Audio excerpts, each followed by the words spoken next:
अगर आपको हमेशा अपने आप को इम्प्रूव करते रहना है, अपने आप को इवॉल्व करते रहना है, तो आपको ये रूल फॉलो करना पड़ेगा जो सारे के सारे सक्सेसफुल पीपल फॉलो करते हैं।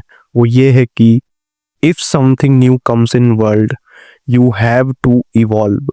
मतलब अगर कोई नई चीज इस दुनिया में आती है, चाहे वो साइंस से रिलेटेड हो, टेक्नोलॉजी से रिलेटेड हो, या किसी और चीज से भी रिलेटेड हो, आपको उसे अडेप्ट करना पड़ेगा, आपको उसे सीखना पड़ेगा, आपको उसके अंदर स्किल अप होना पड़ेगा, और उसके बाद में आपको उससे कुछ क्रिएट करना पड़ेगा।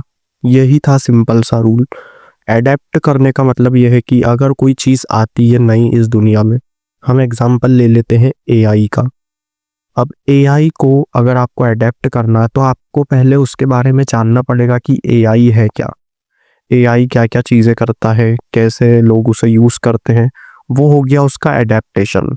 उसके बाद में जो सेकंड प्रोसेस आती है, सेकंड स्टेप आती है, वो है लर्निंग, जहाँ पे आप एआई टूल्स चलाना सीखोगे, उनके बारे में जानोगे, नई नई चीज़ें लर्न करोगे एआई के बारे में, मशीन लर्निंग के बारे में।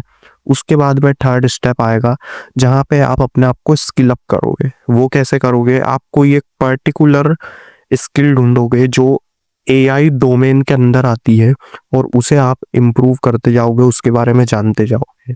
और उसके बाद जब आप सारी चीज़ें कर लोगे, तब लास्ट स्टेप आएगी, वो होगी क्रिएट। क्रिएट आपको क्या करना है? आपने जो भी सीखा है, चाहे वो यूट्यूब वीडियो से हो, चाहे खुद से हो, कहीं से भी, किसी भी सोर्स से जो आपने सीखा है, जो स्किल्स आपने डेवलप करी है, उससे आपको कोई एक चीज़ क्रिएट करना है।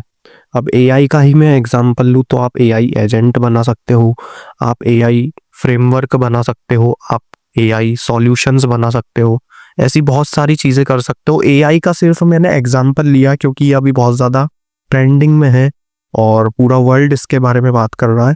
आप जो भी चीज़ न्यू वर्ल्ड में आएगी एआई के बाद में भी, और जैसे जो चीज़ें पहले आई थी, अगर आप देखोगे तो अगर कोई इंसान वो चीज़ अडेप्ट नहीं कर पाता है तो हमेशा के लिए पीछे रह जाता है।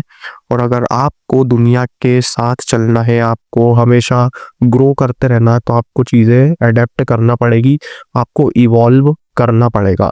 So that's all I wanted to say in this video. So one thing I can say at the end, don't be a clown.